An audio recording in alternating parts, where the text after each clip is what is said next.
Except the assignment that's due next week is also due in my health.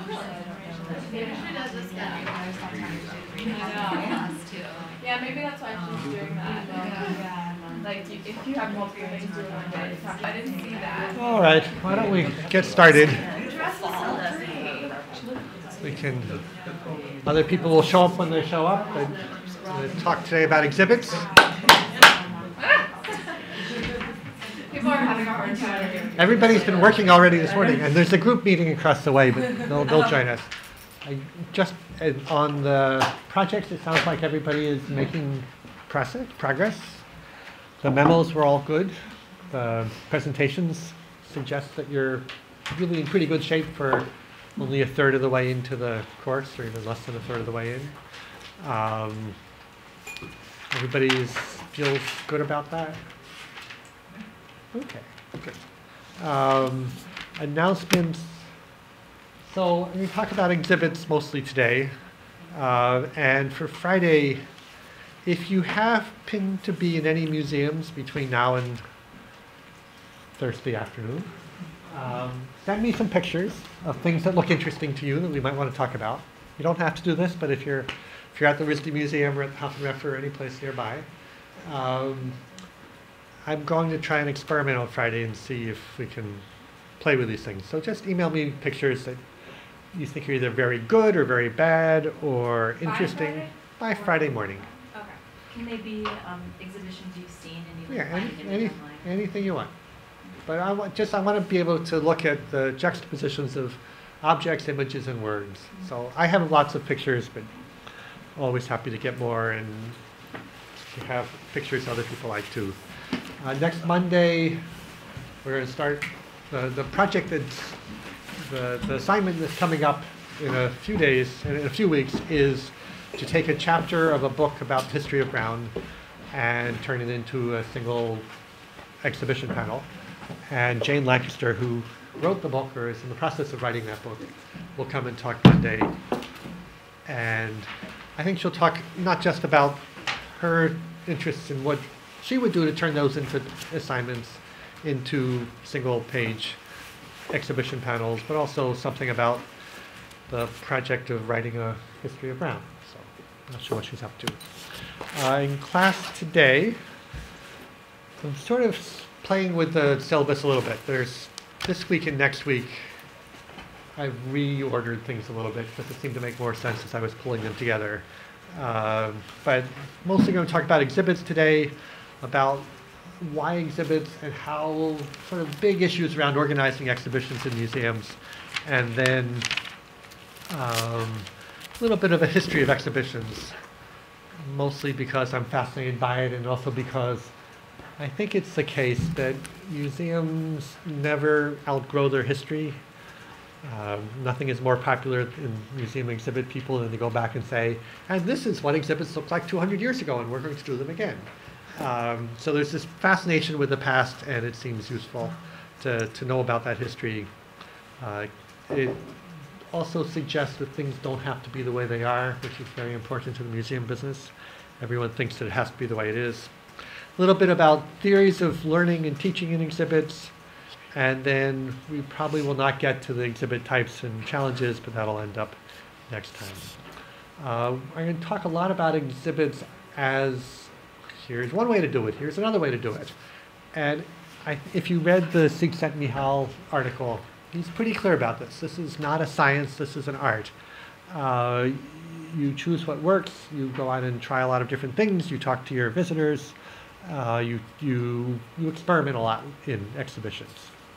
And so I'm going to show you lots of possibilities and some of the ways to think about how you experiment with things, but it really is an art, and the more you look at exhibits and the more you do them, the better you get at it. As far as why we do exhibits, if you ask museum curators or museum people more generally about why bother to do exhibitions, you'll get a whole range of answers. From, well, we got all this stuff, we may as well show it off, to that's what people come here to see. You know, we entertain people by showing exhibitions. Some museum people will say it's all about teaching people things and communicating ideas. Others will say, Our job is to provide a social space in which lots of people can interact in their own way. One of the wonderful things about museums today is that they're so flexible, and there's so many different points of view about what's important and what's to be done in museums. You'll get all of these sort of answers. I put up there to engage as one of them. Engage is the secret buzzword that you can mean anything, anybody can use to mean anything they want for different people. But in fact, there's lots of fights that go on. What often happens is exhibitions try to do all of these things, and that doesn't always work, but they have to do some of them. As far as what you think about in designing exhibits, social, physical, authenticity of objects, authoritative voices, the aesthetic, how much they're supposed to be contemplative, how much they're supposed to be physical, lots of possibilities. So just put a lot of words up there, and they're all things that are worth thinking about as you think about when you're working on an exhibition. What's the point? Why bother? Why do this? I should also say that there are lots of reasons not to do exhibitions. They're expensive, they're difficult. In general, people working on them end up fighting with each other a lot and hating each other at the end. It's not an easy process. It uses up your artifacts. The museum conservators would be much happier if you just kept all the things in the dark. Exhibitions that are based on museum objects are an art form with an enormous number of constraints. You know, you've got to keep your objects in the dark. You've got to keep them in perfect security environment. You want to be really careful about them. And if you design your exhibition around your objects, you know, maybe nobody really wants to see them. It can be quite dull. So lots of reasons to do things other than exhibits. Every museum right now is trying to figure out the balance between what we do in an exhibition, what we do online, what we do in an exhibition, what we do in a program, what we do in an exhibition, what we do in a lecture series, you know, whatever it might be. So exhibits are sort of where museums start, but it's always worth thinking about how to move on. A few more thoughts on thinking about exhibitions, and these are some of the ways that I'll be trying to get at them over the course of the next couple of weeks.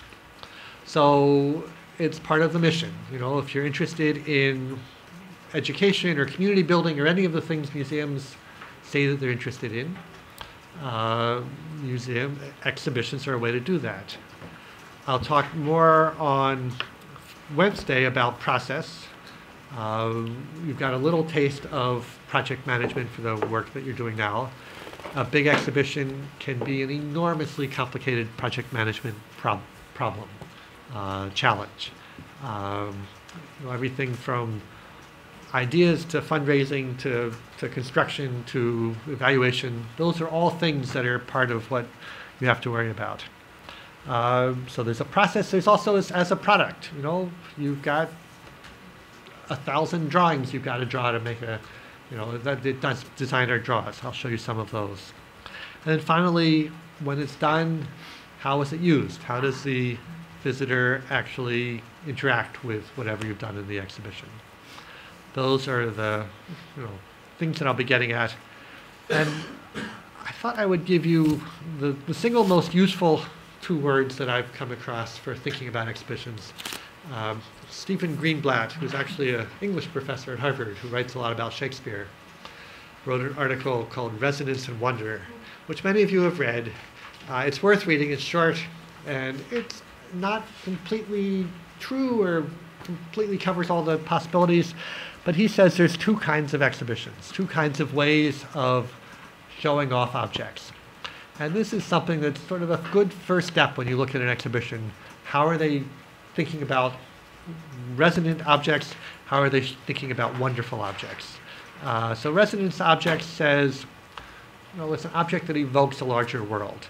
It's an object that says you can understand the history of a moment based on this object. And wonder, on the other hand, is, you know, what the traditional art museum exhibition does. It's all about, wow, look at that thing. It's all about the object itself. A good exhibition, to my mind, balances these two. History exhibits tend to be about resonance. Art exhibits tend to be about wonder. But, you know, there's a lot of gray areas and a lot of possibilities in between. The other word that comes up a lot when you talk to exhibit people, and this is the National Park Service way of thinking about exhibitions, and it's a word that is thrown around a whole lot. It turns out the public has no idea what it means when you talk about interpretation. They say, oh, that must be like translation or something. But the National Park Service has an entire system of what it means to be an interpreter. And there's whole organizations, they have whole books about how to do this. And because they're a big player and because a lot of people use National Park Service language, it's another thing that's useful to know. So the notion of interpretation is not that exhibits teach people things, but that it provokes visitors to consider a broad range of ideas and perspectives and to arrive at their own conclusions about them. So this is the official Park Service language about what they hope that their parks do, what they hope that their exhibitions do. And it's not a bad thing for everybody else to keep in mind as well. The young curators start off with the notion that I'm going to have an idea, I'm going to set up an exhibition, and people will then understand the world as I understand it, and everybody will be better off for it. You know, we'll go from my brain into the labels on the wall and into everybody else's brain, which is not the way the world really works. This notion that you give information that allows people to arrive at their own conclusions is sort of it's a little bit less macho way of thinking about exhibitions, but it's probably a lot more accurate about the way they actually work. So you'll see in the field lots of people talking about interpretation. That's coming out of this Park Service thing. A few more thoughts on objects. Sort of three sets of objects, stories, and organization. Sort of, again, big ways of thinking about exhibitions up front. Museums are sort of focused on objects in a way that, you know, everyone will tell you, objects are what set museums apart. We put a lot of money into taking care of them. We organize our teaching around these things. And they're authentic, you know, they're the real things from the real times. On the other hand, they're all different from what they actually were when they were in use. They're now taken out of use and stuck onto a museum shelf or in a museum exhibit. So they're true, but they're always misleading at the same time. They attract attention. There's nothing like an impressive object. On the other hand, they can detract from what you really want to say. You can learn from them, but in fact, it's really hard to learn from objects. It's something that takes a lot of practice. Somehow the right juxtaposition with other objects is a key, and that's something we'll talk about on Friday. So just an example of object-rich or object-based exhibit. This was at the Hafenreffer Museum. It's not very clear. This is a cigar store indie. Nothing attracts attention like a cigar store indie in an anthropology museum. Just people say, you can't do that, so it gets their attention. The Hafenreffer Museum had at one point about 100 cigar store Indians, and only has one left. But this is an exhibit on history of Columbus Day. And in fact, if you're going to talk about the history of Columbus Day, talking about how Native Americans were thought about in the last couple hundred years of American history seems important. If the cigar store Indian symbolizes that in one object. The image to the next of it, to the right of it, is another kind of object used in that exhibition. These are Taino objects. Tainos were the tribe of Indians that Columbus found on Haiti, what's now Dominican Republic, the Caribbean. These objects are all that survive of the Taino. It's a controversial statement, but there are basically no Taino left, or very few. And so you have these archaeological religious objects that nobody quite understands to tell the story of them. On the other hand, by just saying these are native objects from before Columbus, from people that Columbus wiped out, those objects have huge power. So again, just thinking about objects, authentic objects mean something. I'm going to contrast that with a completely different sort of exhibit. This was an exhibit called At Home, which was at the Minnesota Historical Society. It's actually still there. And it's one of the exhibits that people talk about a lot in the last few years. An exhibit with no authentic objects at all. There's objects in it, there's tables and pictures on the wall, but none of this actually were in the home that they're talking about. They're talking about one house in one from Minneapolis. And all of the objects are messed with. They have words written on them and they have pictures on top of them. It is the exact opposite way of saying objects are important. It's saying objects are what you can tell stories around, and you just find interesting objects and tell stories about them. Both of these exhibitions, both the Columbus Day exhibit and the At Home exhibit, are based on lots of research. They're based on real stories about real things. But one of them is using objects to say, this is important, this is real, pay attention. The other one is saying, with the objects, here's some neat stories we can tell. So, contrast. Lots of other ways to think about objects in exhibits. Thoughts on stories in exhibitions. So, the folks who are working on the Young Entrepreneurs exhibit at the Smithsonian know that I was sort of shocked when the curators there said, oh, and we'll just make up stories of people to tell these stories in our scrapbooks. The fashion in recent years has been you tell real stories about real people, you do lots of research, you figure out what's going on, and you don't do typical stories.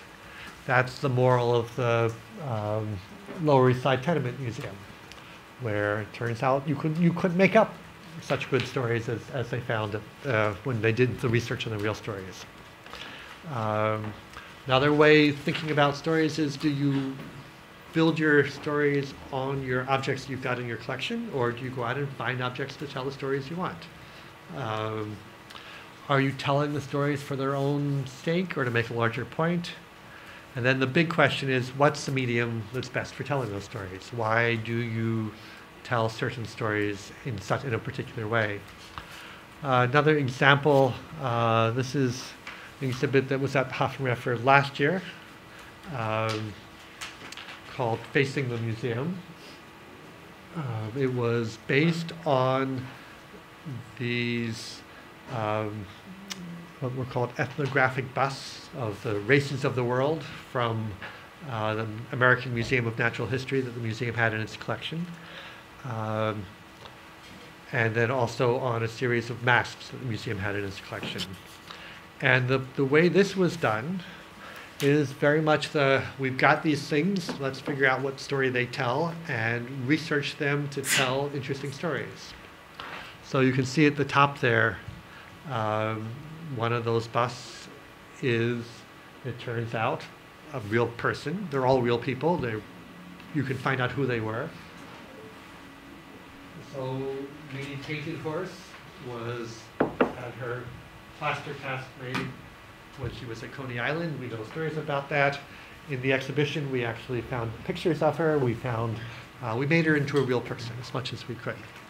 So researching deep into these busts lets you tell a story that is more than just anthropologists were interested in the races of the world. You can also then contrast with, and these were real people, and what does that tell us about that relationship?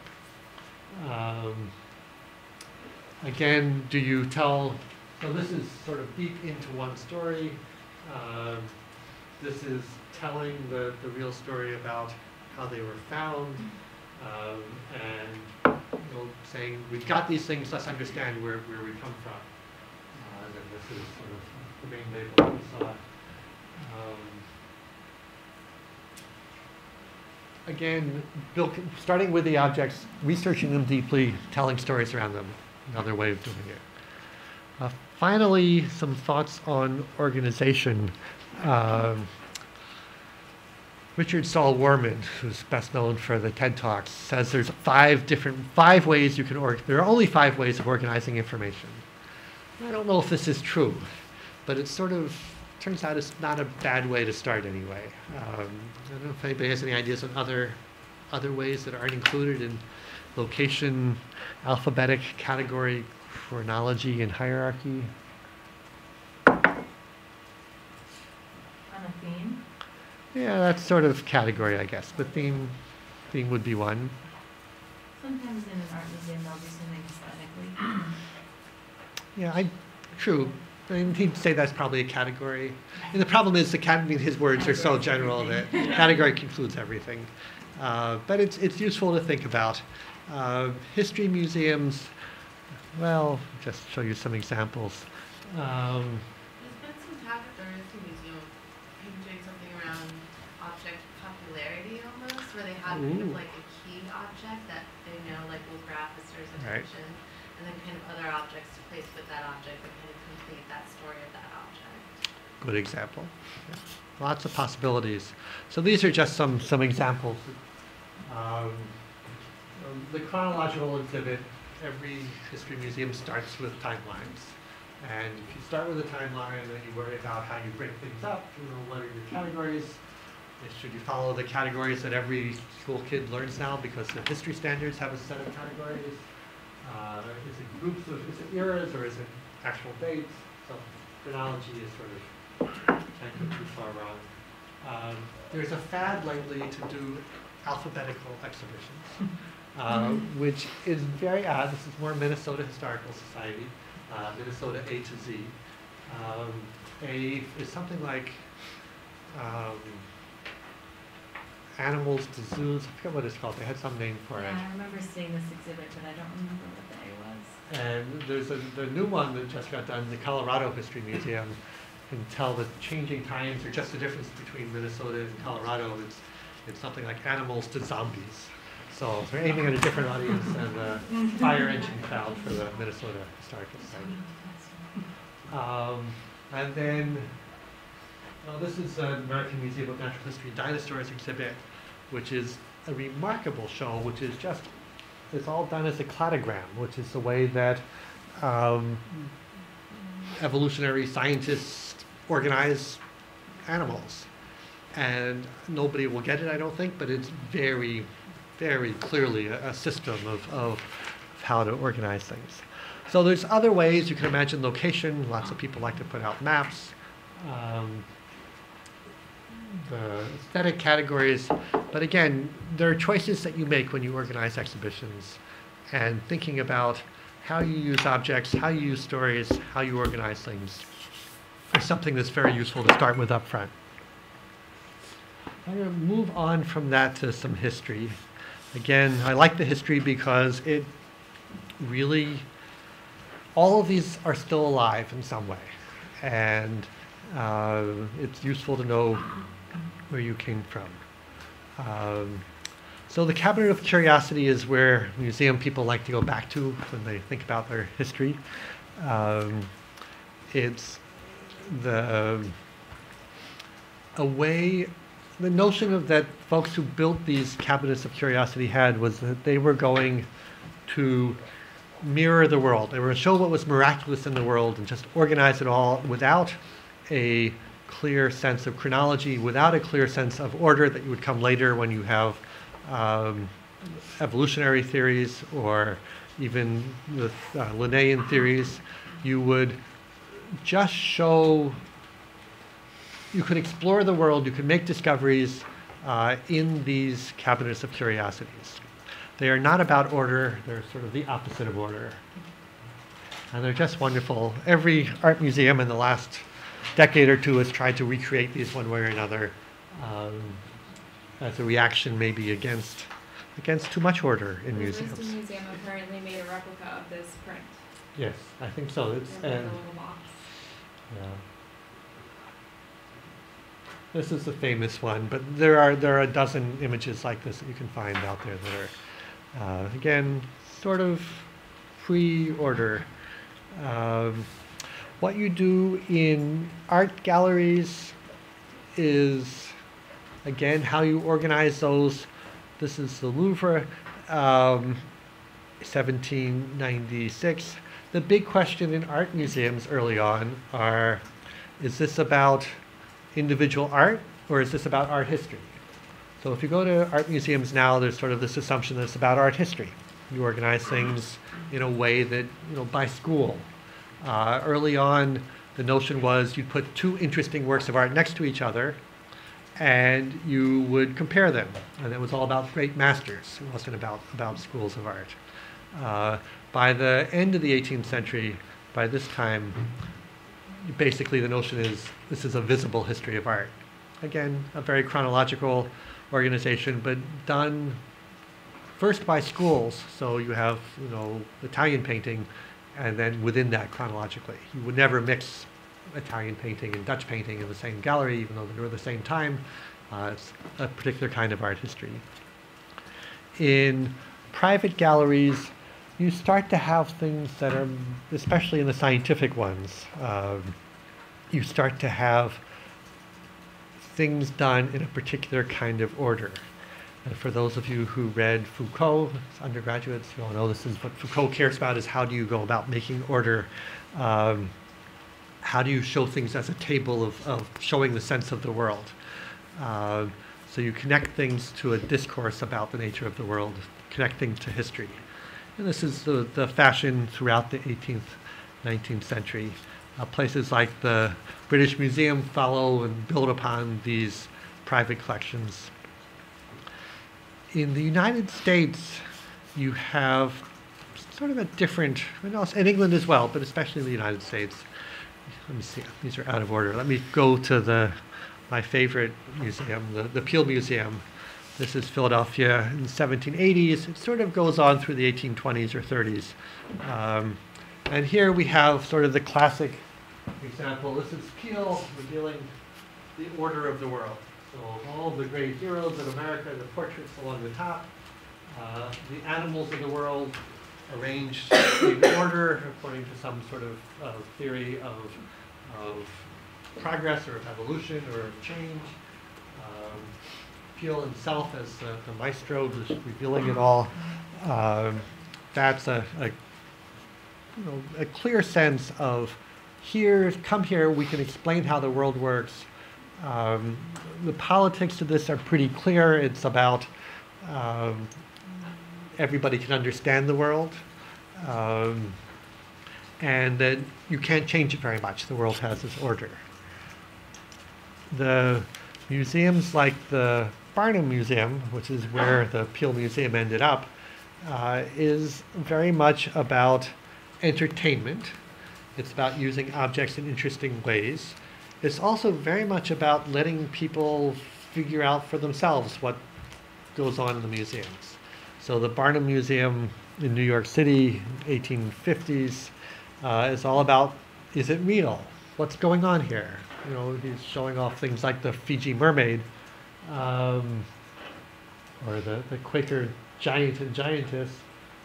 What's going on? Sort of interactive in a modern way, but without any sense of you have to be real about it.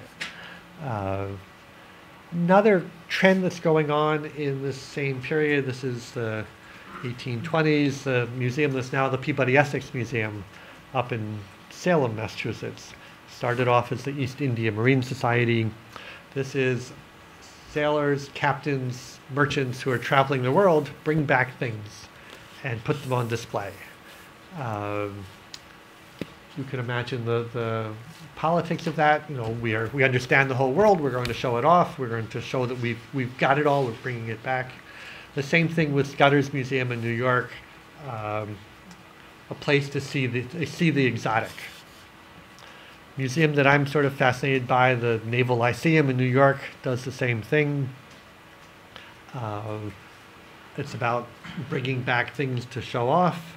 It's about science, and that you should be able to understand the world. It's about arrangement of things. So you arrange all of your shells or all of your fish, or for that matter, all of the great heroes of the Navy, in a way that helps you understand the world around you. Notion here being that Navy captains should understand the world, but they're also in the position to teach everybody else by bringing things back, natural history, ancient world, whatever. Where you go from this kind of thing to actually teaching with it is a question that never is quite clear. Certainly for the Naval Lyceum, and I think probably for museums today as well. You can have all these objects, you can put them on shelves, you can make them in order. Whether anybody gets anything out of it is a open question. My favorite quote from this is New York Times in 1852, queer things pining away in the Brooklyn Navy Yard. You know, nobody quite gets. The olla podrida is a Spanish stew. It's just sort of, these things are there. Nobody goes and visits them. Nobody cares. All these amazing objects. So again, mid-19th century, you have an attempt to put order to things, but also a clear sense that maybe it's not really working very well. World's fairs are the other route of the modern museum. First World's Fair is the Crystal Palace in London in 1851. The one that lots of museums trace their roots to in this country is either the 1876 Philadelphia World's Fair or the 1893 Chicago Columbian World's Fairs. A lot of the Smithsonian collections come from the Centennial in Philadelphia. Places like the Field Museum and the museums in Chicago have their roots in the Columbian Exposition. Here you have something that's really a cross between a commercial operation. This is a way to sell things. A design exposition. So the Victoria and Albert Museum comes out of the Crystal Palace in the sense that we need to design products better. You should go to the World's Fair and see them.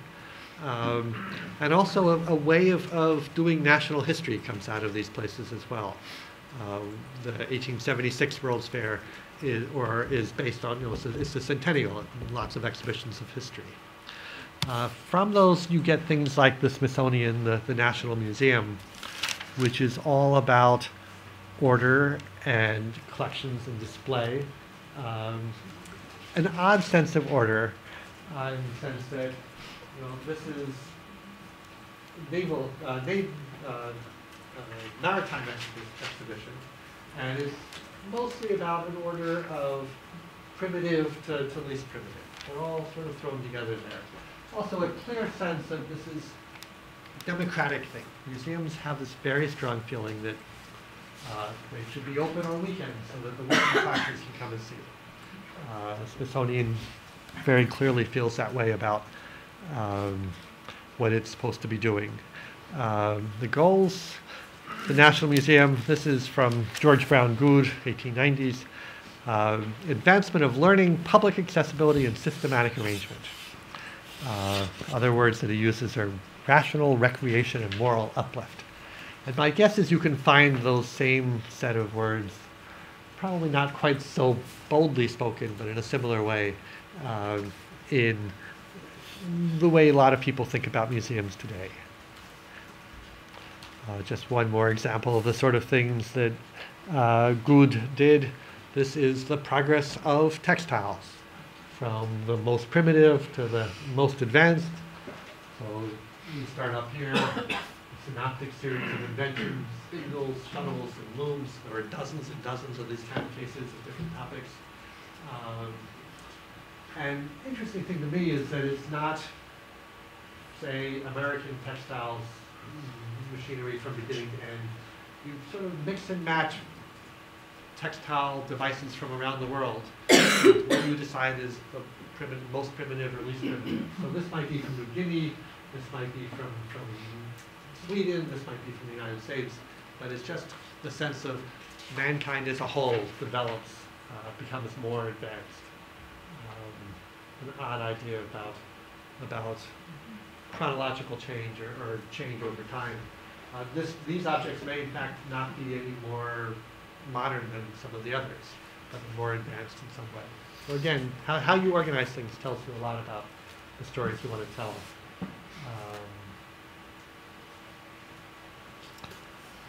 Again, moving on with our quick history here, I think I've shown you this slide before, but Charles Cotton Dana is worth thinking about as another place that museums go back to all the time. Charles Cotton Dana was the director and founder of the Newark Museum, all about reaching out to the community. He was just as happy to show things off in department stores as in the museum. What does he mean by comfort? What does it mean? I'm not absolutely certain, but he does talk a lot about working with immigrant families and saying that the objects they brought with them are part of America's history too, belong in a museum as well. So he might be thinking about making them feel comfortable being in the museum. It's not about, unlike Paul Sachs, it's not about saying, come here and learn things because I know more than you do. I think what Dana would have said is, you should feel comfortable in the museum with things that you're used to, things that are about you. I think that might be what he has in mind. RISD Museum is arguably, in the 40s, is arguably the first modern museum. They should make this case more than they do. But this was the Babylonian exhibition, ancient Greece, and you can see they had all sorts of audiovisual things going on. You can pick up little speakers and listen to voices. These spaces all had music going on, music that the curator thought was appropriate to the period. Probably not very accurate, but sort of an interesting idea. So the Babylonian exhibition is all full of early Jewish sacred music. They thought that was an appropriate thing to Babylonian era. But again, a sense of not just things on the wall, but building spaces, building models that you fit into and part of, and providing an ambient sound that makes it feel like you're in a particular place. Modern museums, the Museum of Modern Art this is 1936, the famous drawing that the director, name I'm blocking on, comes up with. This is sort of the history of modern art. You figure out the story you want to tell, you arrange all the pieces on the wall in this order, and you paint all the walls white, you put things in the right order, you've got an exhibition. They invent the white cube as an exhibition style, have just things lined up usually in a single row across the top. That's very much still the art museum style, although they're trying to overcome it now. This is 1962 exhibition at MoMA. 1950s, you have what's arguably the beginning of a new style of exhibition at the Smithsonian. The exhibitions seemed very old, so they replaced everything with what they called modern exhibits, which were much more about objects and stories together. This is the textiles exhibition. Lots of actual things on display, images next to objects, next to words. Again, some of the exhibitions at the Smithsonian are from this era and still look like this. First ladies' gowns, objects, stories, settings, health hall, a scary looking place. Is that a skeleton with a door? It is, I guess, yes. It's a human.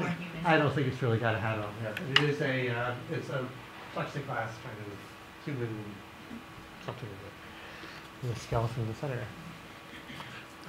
In the 1980s, you have what's called the social history revolution. I'm afraid that's a little bit too dark. Field to Factory was a reading about that exhibition done in the early 80s. Starting with a story you want to tell, a social history story you want to tell. In this case, African American migration before World War II. And creating the artifacts, creating the images, finding the images, finding the stories that let you tell that story. Exhibit on the 19th century at the Smithsonian. Again, you pick in this social history revolution of the 80s, which is to some extent still out there, still going on. You have a story you want to tell, a historically important story. You go off and find what objects and stories you can tell to portray it. This is from a little bit, well, roughly the same era, 1980s and 90s, of an exhibit on textile mill workers, where you combined authentic machinery from a little textile mill with, trying to make sure that there's people involved here, social history. So there's a mannequin in the front and a large blow-up of the textile mill with workers in it to be a setting, and then lots of words and reproduced images along the front to, again, you're trying to teach history. Same thing here as this transportation exhibition. It's a story on the way that the railroad changes agriculture and immigration in California. There are no objects at all here. It's all made up. It's all painted and mannequins, but an important story that seemed worth telling. Fake objects here, but again, social history stories tended to be more about what do the visitors need to know rather than what have we got to show off. That's the balancing act. Community and cultural history. Again, this last 20 years or so, this is the Mashantucket Pequot Museum, which you should all go visit if you haven't been. Very much about the tribe telling its own stories. And you get labels that are much like this. This gallery, native accounts of the beginning of the world are interpreted by native artists. If you look at many of the labels, they're about us and we. It's us. We are telling our own story. The same sort of thing. This is the Wing Luke Museum. Who are we? We are from. We arrived. We were forced. We are living. Again, different voice in exhibitions, but very much about telling a community story. The most recent trend in exhibitions, and we'll talk more about this later, is what some people call the experience revolution. This is all from the Lincoln Museum in Illinois, which has just about no real things in most of it, but is full of amazing sound effects and theater and animatronics and three-dimensional video and such like. Why not use, if you have a story to tell, why be limited by objects that get in your way? Why not just use the best technology we've got to tell a story?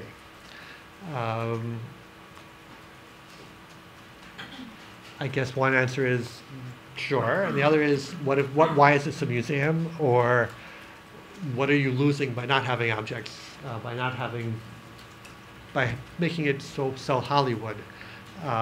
It's an open question. I think most museums will say you do some of this, some of the other. It's not one. You don't have to just choose one, but this is an enormously popular presentation. Is it a kind of like historical Disney World with like, are those real people? No, they're robot people. Those are wax. They're wax. But I think this one, they all move around. This is, many screens. It's extremely expensive. This is tens of millions of dollars. Are experiences like this in museums like this, are they accredited by AAM? Like what difference does it make? Well, Disneyland has this too. Disneyland does this well. Yeah. Lots of museums would love to be as popular as Disneyland. Um, I have not been to the Lincoln Museum. My impression is that there are parts of it that are more object intensive. But this, AAM would not accredit you because you were too much fun. So there's a trend, there's a branch of the museum world that would sort of like to do that. Do they have like changing exhibitions as well, or is it pretty static in terms of the programming? I think this is mostly pretty static. Yeah, I have not been to the place. I have video if anybody wants to see it. I have the company that did this sent some videos of the experience. That's another good example of that lecturer who came to visit last semester who creates those multimedia installations. And he did that one. It was kind of a memorial museum in that old site. yeah, an old site. Yes, right. So again, the space is real, but everything inside of it is shown. That one was a very like experiential thing too. Like there were ways where you would like physically embody like the movements that people suffering from different psychological conditions would have, like a place for you to like cover your ears in order to like hear voices, or like rock back and forth to get this like screen to like shuffle through images and information. Yeah, well, that was really creepy in some ways, but very intensive, very immersive.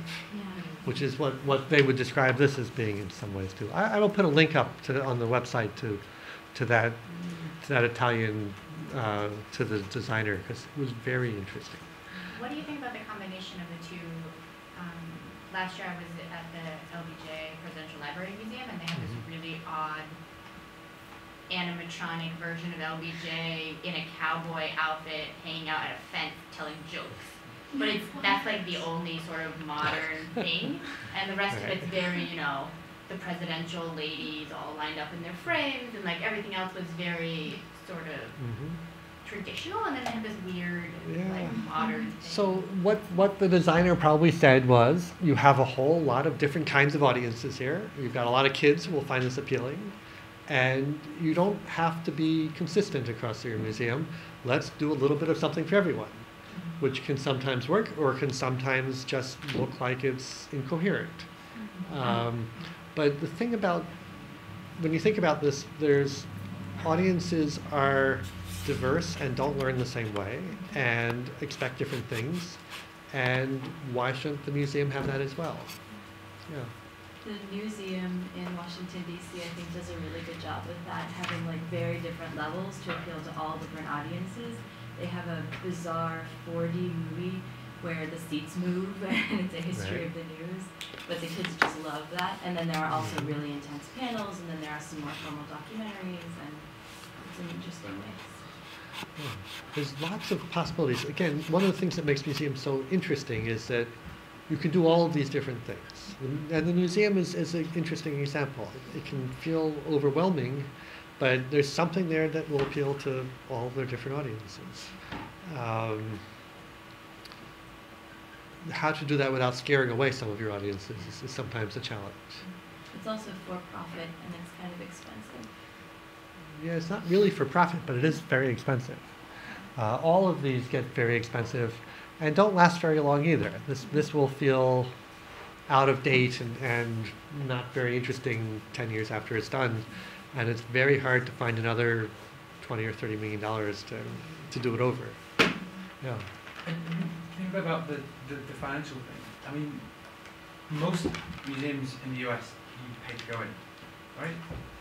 How does that affect it, especially because of the access? Because I mean, in the UK, most stuff's kind of free or quite cheap, and it seems to be a big philosophical difference somewhere. I'm not quite certain how it fits into it all.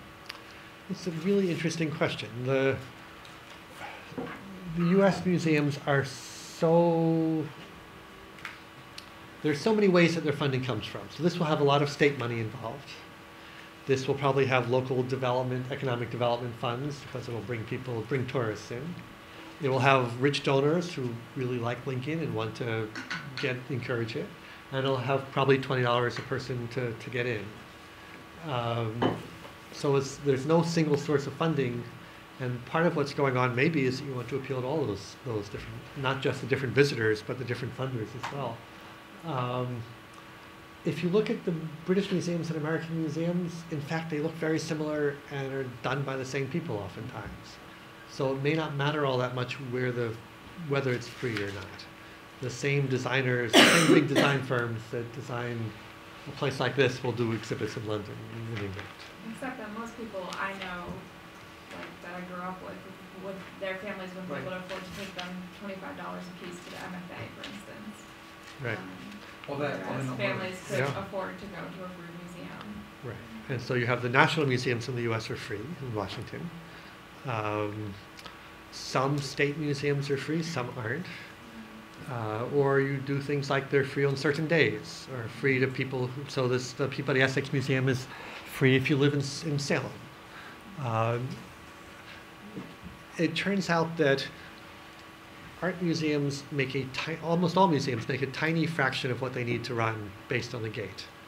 And so the trend, maybe a trend, is to make them free. Why bother if you're scaring lots of people away and you're only getting about 6% of your income from admissions, you may as well just not have admissions.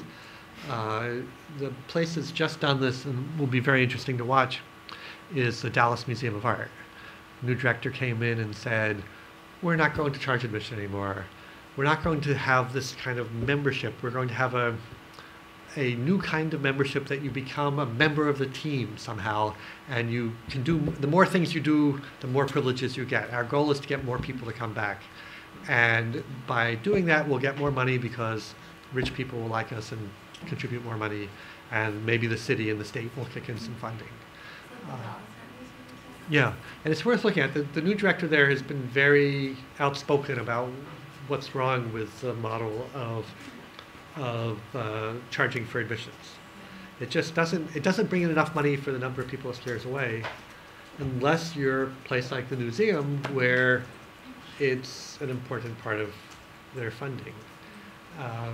There's no easy answer. Yeah. A fun blog post about that where she's considering just like getting rid of admission for her museum. But she likes to have kind of this power that just like the library has, where like sometimes you show up and you have library plans and they'll just waive it for you.